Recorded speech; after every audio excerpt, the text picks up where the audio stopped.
Bismillahirrahmanirrahim.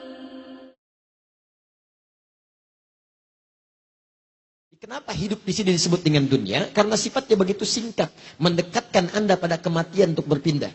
Jadi kalau Anda pindah hari, bukan semakin menjauh dari kematian, semakin dekat. Karena itu keunikannya semua yang Anda alami berlangsung seakan-akan cepat. Kayaknya baru kemarin ya, kita ketemu, sekarang sudah jumpa lagi.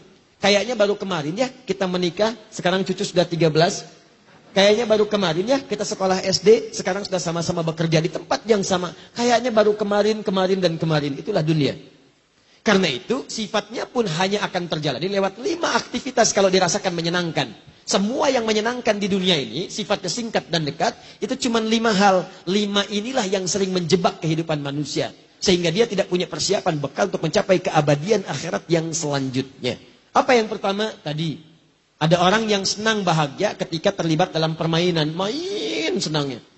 Ada yang di olahraga, ada yang tadi saya sebutkan. Sudah banyak contohnya. Dan mereka menikmati itu. Kalau nggak percaya silakan. Ada nggak orang yang hidupnya di dunia, kerjanya cuma main? Ada. Ada. Dari mulai permainan yang benar secara hukum dunia, sampai yang haram. Main judi, main ini, main itu yang haram. Ada yang menikmati yang haram, aneh tuh. Ditawarin yang halal, tapi menikmati yang haram. Manusia paling aneh. Sama dengan manusia yang dikasih pakaian tapi dibuka-buka. Kan sering-sering sampaikan, sifat pakaian itu dipakai supaya nutup. Udah ditutup, dibuka. Kan manusia aneh itu. Pakaian itu fungsinya untuk menutup. Begitu Anda pakai malah dibuka. Ada yang disobek lagi.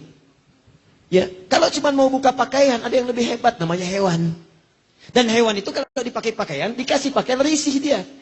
Gak percaya, datang kebun binatang tuh. Absen satu-satu. Monyet, pakein pakaian. Pertama kali dia gak akan enak, nolak dia.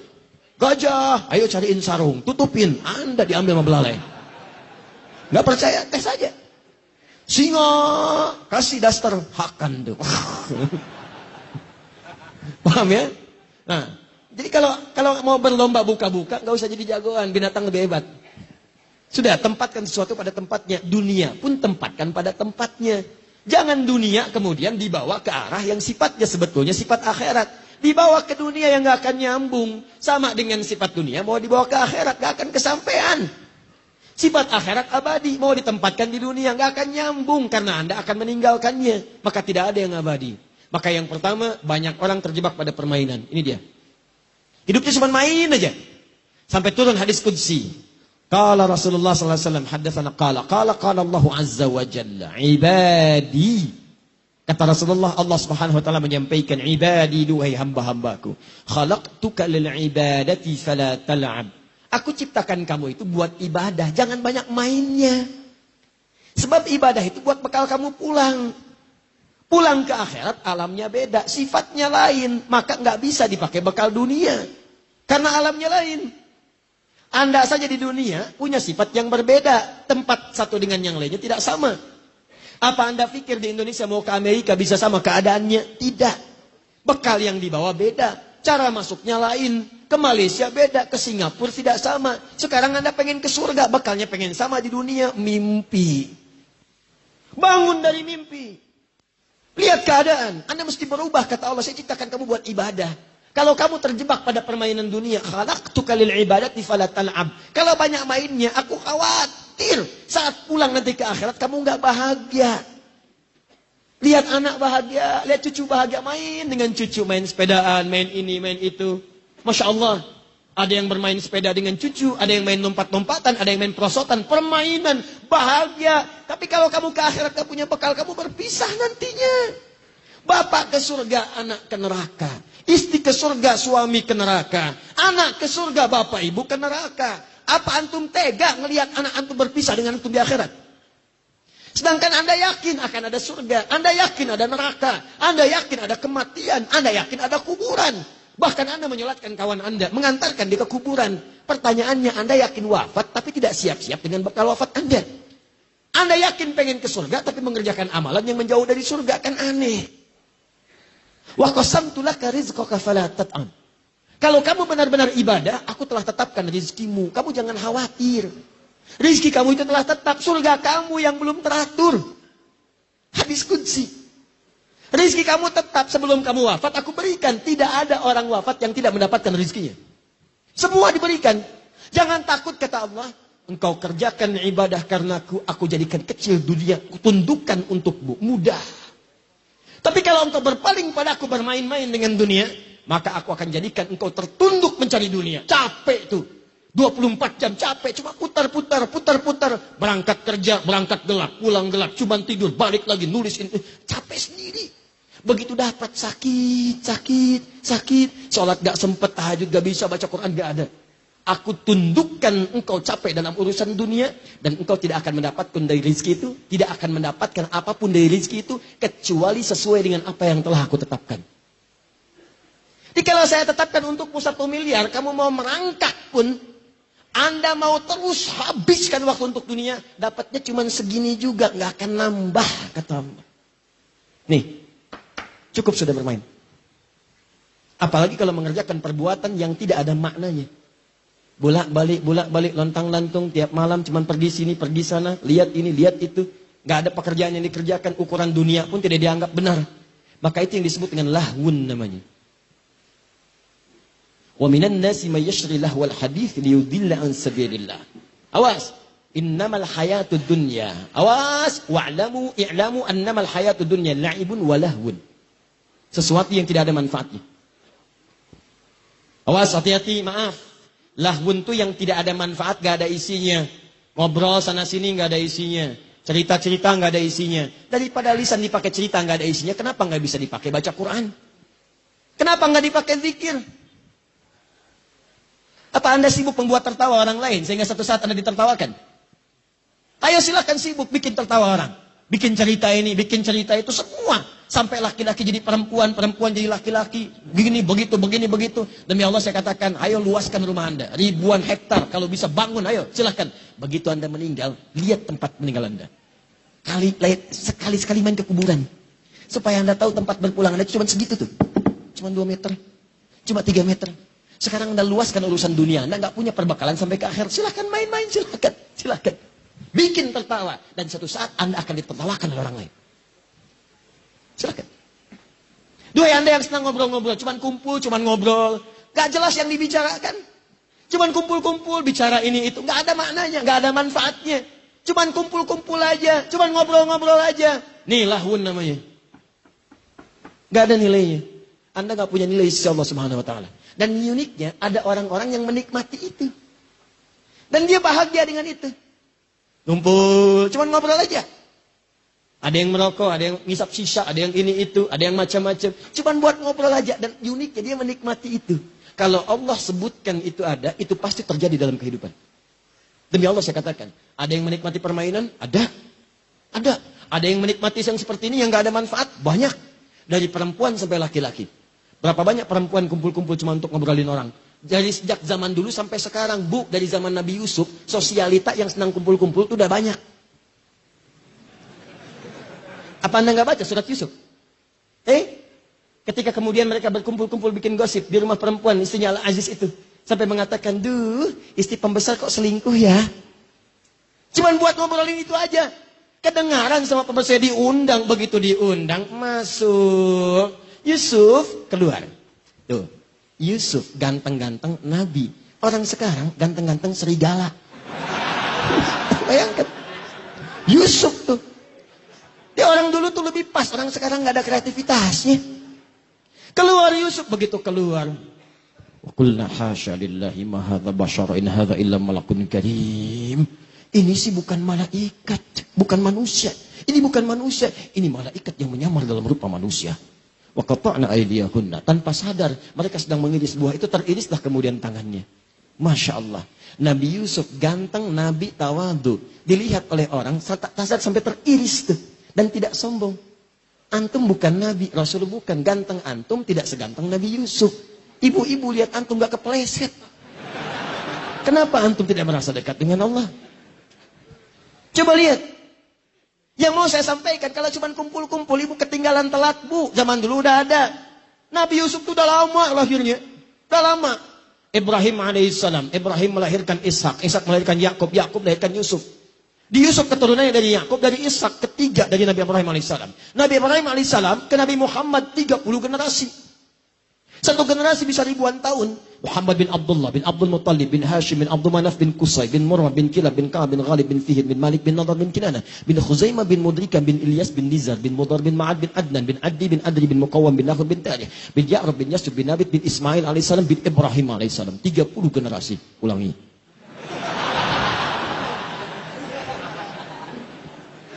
Setiap generasi ribuan tahun ke Ibrahim alaihissalam. Dari Ibrahim alaihissalam lahir Ishak dari jalur Sayyidah Sarah. Dari Sarah kemudian melahirkan Ishak. Dari Ishak lahir Yakub. Dari Yakub lahir Yusuf. Sejak zaman Nabi Yusuf sudah banyak perempuan kumpul-kumpul buat gosip. Dan itu dicela oleh Al-Quran. Dicela. Orang sekarang pengen ikutan. Apa manfaatnya? Nih, lahun. Laki-laki juga sama. Banyak dari zaman dulu kumpul-kumpul. Tuh, sejak zaman Nabi Muhammad SAW. Banyak juga yang kumpul-kumpul datang laki-laki. Kumpul. Di mana tempatnya? Parlemen Quraisy itu buat kumpul. Sekarang kalau antum umrah, itu ada depannya Hotel Hilton. Hotel Hilton itu turun sedikit, depannya ada tempat kipas angin, toilet, depannya lagi. Depannya itu persis ke arah pintu masjid, itu dulu parlemennya Quraisy di situ. Abu Jahal, Abu Lahab, Abu-Abu yang lain kumpul di situ. Ngobrol-ngobrol. Jadi kalau ada yang abu-abu sekarang telat itu. Telat banget, telat. Dan ilmunya jauh. Enggak, adalah kita terlampau mahal kata-kata kita hanya untuk membahas sesuatu yang tidak bermanfaat. Jadi kumpul cuma ngobrol-ngobrol aja. Ngobrolin orang, kadang celah orang, kadang gosipin orang, kadang macam-macam. Dan itu kemudian dilarang oleh Al-Quran, turun ayat sampai Quran surah ke-49 ayat 11 sampai 12 itu. Ya ayyuhalladzina amanu la yaskhar qaumin min qaum. Hei orang-orang beriman, jangan sama dengan yang belum beriman, jangan saling celah. Karena cuma kumpul buat nyela orang aja. Ya ayyuhalladzina amanu la yaghtab ba'dukum ba'dha. Hei orang-orang beriman, jangan sama dengan yang belum beriman. Jangan bergosip. Jangan mengeluarkan kata-kata yang tidak bermanfaat. Jangan bicarakan orang. Ayuhibbu ahadukum ayyakula lahma akhihi maitan fakarihtumu? Apa kalian mau saat kalian bergosip saya ciptakan dari tubuh yang digosipkan berbentuk bangkai. Nanti di akhirat saya minta kalian makan tuh yang kalian bicarakan. Sedangkan kalian tidak menyukainya. Bonusnya, bonus keburukannya, begitu dibicarakan, pindah pahalanya pada orang itu. Anda tidak taklim sekarang. Kemudian Anda bicarakan orang. Datang taklim, keluar Anda bicarakan. Rugi dia ya nggak sama kita hari ini? Iya ya, mungkin terlampau soleh dia ya. Sampai gak ikut taklim? Iya. Itu begitu Anda sampaikan kalimat itu, pahala taklim Anda pindah ke orang itu. Gabung satu orang lagi. Kenapa? Itu? Iya nggak nyangka dia, nyangka. Pindah lagi. Di sini orang bilang, alhamdulillah saya tidak. Kenapa? Tidak seperti 3 orang itu tuh Ustadz. Mereka itu, bicarain orang aja pisahnya. Nggak bagus ya Ustadz ya. Memang mungkin mereka belum dapat hidayah. Pindah Pak. Pindah. Itulah namanya. Saya tanya pada Anda. Ada sekarang orang cuma kumpul-kumpul buat ngobrol yang tidak bermanfaat.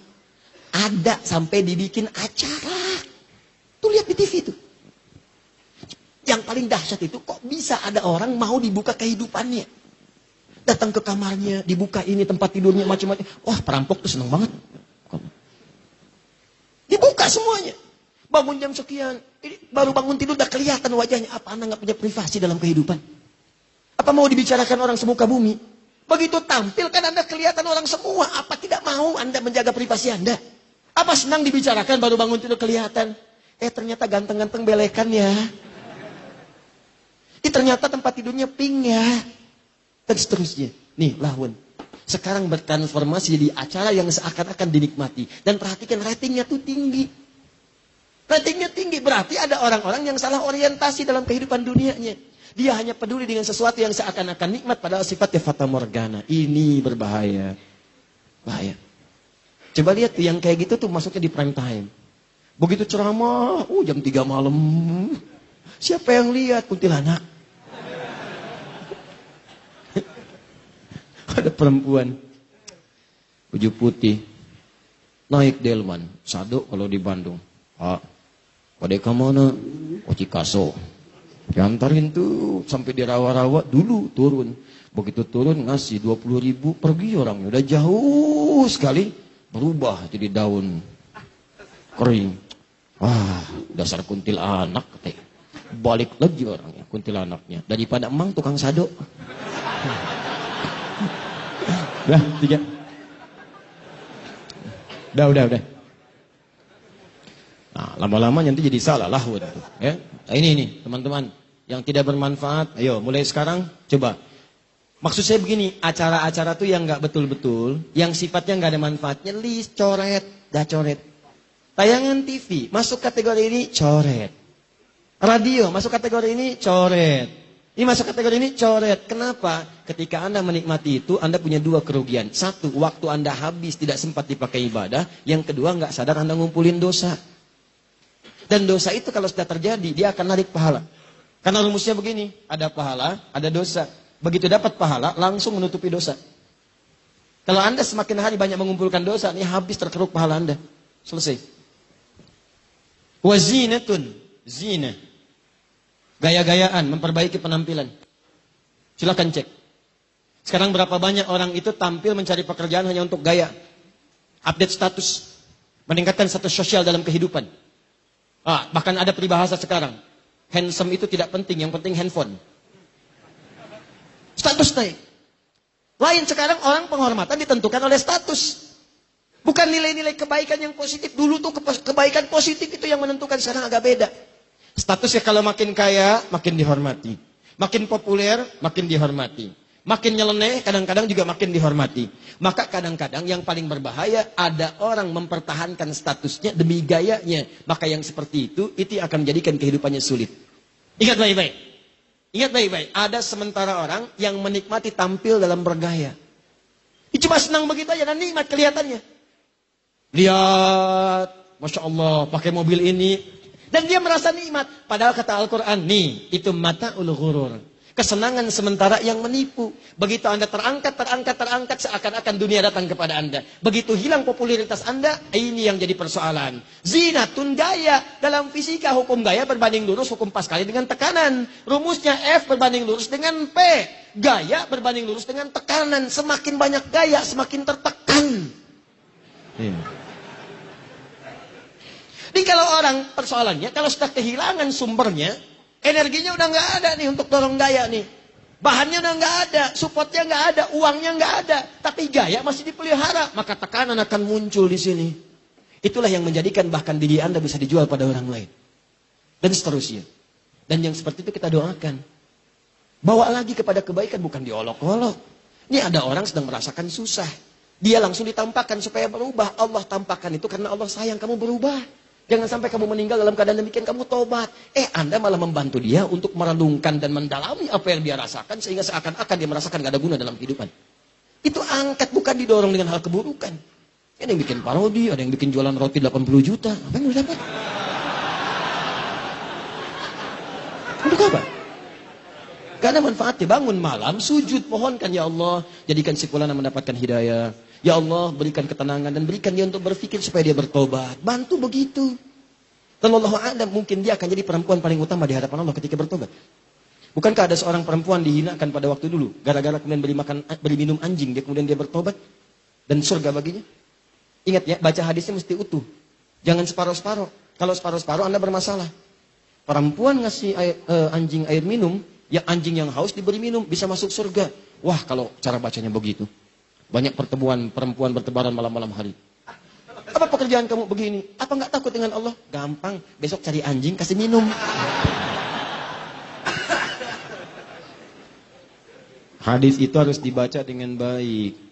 Begitu datang dia dibuka slotnya, cari dia. Ada yang mengatakan bawa sebagian dari buah-buahan dia potong itu, sebatang batok kelapa. Ada yang mengatakan dari slotnya, ambil air, diberi minumlah air yang anjing yang kehausan dengan perasaan tulusnya sekali. Begitu melihat anjing jalan dia berpikir, anjing aja yang hina mendapatkan air, dia bisa tumbuh segar kembali. Kenapa saya yang bukan binatang tidak berubah? Saya harus berubah. Saya harus semangat lagi. Maka dia bertobat di hadapan Allah. Tobatnya itu yang menggugurkan dosa-dosa dia. Pemberian minum kepada anjing dengan ikhlas menjadikan amalan baru dia. Itulah yang mengantarkan dia ke surga. Maka bantu dia untuk tobat, bantu. Doakan, dorong, sujud, minta kepada Allah. Begitu tobat, Masya Allah, berubah. Mungkin dia mulia di hadapan Allah.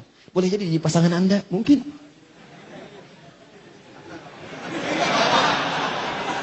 Masya Allah.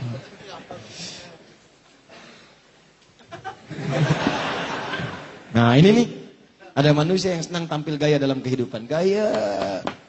Jadi ustadz gaya. Jelas ya? 4. Gak cepat nih. Jadi kalau cuma gaya-gayaan, Anda tertipu. Anda tertipu. Karena itu cuma sementara. Wa tafakhurun bainakum. Tafakhurun. Saling berbangga-bangga. Tuh. Kumpul-kumpul buat bangga-banggaan aja. Update status untuk menaikkan status sosial supaya dianggap fakhr. Naik. Jadi hebat. Kuliah untuk apa? Lulus supaya dikenal. Saya IPK-nya paling bagus. Kerja untuk apa? Supaya naik status. Terangkat. Maaf. Dipandang hebat oleh orang. Pandang sukses oleh orang. Saya mau tanya pada Anda, duhai Anda yang bekerja. Maaf ya, sampai dengan sekarang. Anda bekerja itu demi memenuhi perintah Allah. Maksudnya Anda bekerja karena Allah atau karena ingin mengangkat dan merubah status kehidupan Anda. Tolong renungkan sampai sekarang. Kalau pekerjaan Anda hanya sekedar untuk mengangkat dan merubah status Anda, dan Anda tidak pernah terpikir mendapatkan ridha Allah, maka Anda sedang tertipu dengan urusan dunia. Ingat baik-baik itu. Dan semua nilai pekerjaan Anda tidak akan bernilai di hadapan Allah Subhanahu wa Ta'ala. Padahal yang paling hebat, seorang lelaki ketika dia mencari nafkah dan diniatkan karena Allah, demi Allah saya katakan, mulai setiap langkah pertamanya itu sudah dihitung sebagai pahala oleh Allah Subhanahu wa Ta'ala. Sudah ada pahalanya. Ibu juga demikian. Dan dua ayat itu digabungkan di surah yang sama, di ayat yang sama. Bahkan turunannya disebutkan, bahkan imannya dibawa. Dasarnya Quran surah keempat ayat 34, detilnya Quran surah kedua ayat 168, pembawaan iman dan pahalanya Quran surah kedua ayat 172, peningkatan takwanya di Quran surah ketujuh ayat 96. Itu janji Allah. Kalau Anda benar mengerjakan itu, bukan cuma dicatat sebagai pahala. Kata Allah, jangankan kamu keluar menginjakan kaki, sebelum berangkat saya datangkan rezeki ke tempatmu. Tuh, kurang apa lagi? Kelima, watakathurun fil amwali wal aulad. Ini yang paling banyak nomor 5 ini. Kehidupan di bumi itu merasa seakan jadi bahagia, di dunia itu terasa sekarang menggembirakan, yarhamukallah, menyenangkan. Kalau apa? Kalau harta itu bisa bertambah. Keturunan itu bisa bertambah. Harta dan keturunan. Lomba nih. Harusnya lombanya urusan akhirat, nih lombanya memperbanyak harta urusan dunia. Takatsur. Memperbanyak. Fil amwal, harta. Silahkan cek ya. Maaf sekali, yang ini lebih banyak sekarang nih. Hampir semua profesi. Silahkan cek. Yang kerja ngumpulin harta. Bahkan yang paling bahaya, ketika seseorang mendakwahkan urusan dunia, tujuannya untuk urusan akhirat, tujuannya untuk dunia, ini yang paling bahaya. Ketika ustadz pun sudah ikutan pada yang seperti ini yang paling berbahaya. Ustadz ceramah hanya sekedar mengumpulkan amplop saja. Ustadz ceramah hanya ingin dibanggakan punya popularitas. Dan dia tidak siap kemudian untuk menerima pelajaran-pelajaran yang lebih baik. Dia tidak siap berbagi. Dia tidak menyadari kekurangan ilmunya. Akhirnya apa yang terjadi? Karena pengennya tafakhur, ingin dianggap orang yang hebat saja, maka dia tidak bisa merekomendasikan pada orang lain. Dia merasa harus dengan dia saja. Jangan belajar pada yang lain. Jangan dengan ustadz ini. Anda dengan saya saja. Nih, tafakhur. Harta, kumpulkan, ambil, pilih-pilih. Kalau kira-kira kasih amplopnya besar, datang. Sampai muncul istilah di ilmu hadis. Kalau amplopnya tebal, itu sahih. Amplopnya lemah, itu dhaif. Kalau amplopnya sedikit tapi banyak dari berbagai hal, sahih digoyadihi. Itu yang bahaya. Sampai muncul istilah da'i seperti air. Air itu dibagi 3. Ada air hujan, kemana-mana tuh datang. Itu semua tuh dihujanin tuh. Gak peduli mau rumput, mau mawar, semua datang. Itu yang bagus. Sana sini datang, gak peduli dia. Mau dikasih urusan dulu, gak ada. Karena kontraknya dengan Allah, bukan dengan manusia. Manusia itu kecil lah. Karena nilainya. Jangan takut dengan dunia. Demi Allah saya katakan, rezeki kita itu udah diatur. Jangan takut. Pergi sana sini. Ada yang seperti airnya itu sumber mata air. Sumber air. Mata air. Dia udah gak bisa kemana-mana. Cuman orang datang ke situ. Datang, minta sanad, minta ini, minta itu. Masya Allah. Itulah sumber air, mata air. Yang ketiga itu yang paling bahaya. Ulama air pam. Dai air pam. Yang kalau gak dibayar, rekeningnya gak muter. Kerannya gak muter tuh. Kerannya gak muter. Ini yang bahaya. Nah, sekarang coba renungkan. Betapa banyak orang merasa bahagia karena hartanya itu terkumpul banyak. Sekarang ukuran bahagia harta. Sekarang ukuran bahagia kalau punya pasangan yang ideal. Muncul di majalah, diupdate, dilihat. Kelihatannya ini yang paling bagus, senang. Sehingga punya keturunan. Itu kan? Yang paling membahagiakan ketika Anda kepelaminan. Wal aulad. Bagaimana bisa punya aulad kalau nggak ada pasangan? Yang membahagiakan ketika Anda punya status, handphone baru, rumah baru, mobil baru, foto, ceklik, update. Sekarang begitu. Itu fata morgana. Itu fata morgana. Bahkan ada yang sudah paham Fata Morgana, masih diupload juga. Ceklik di fotonya. Mobil baru, walaupun cuma Fata Morgana. Susah manusia begitu.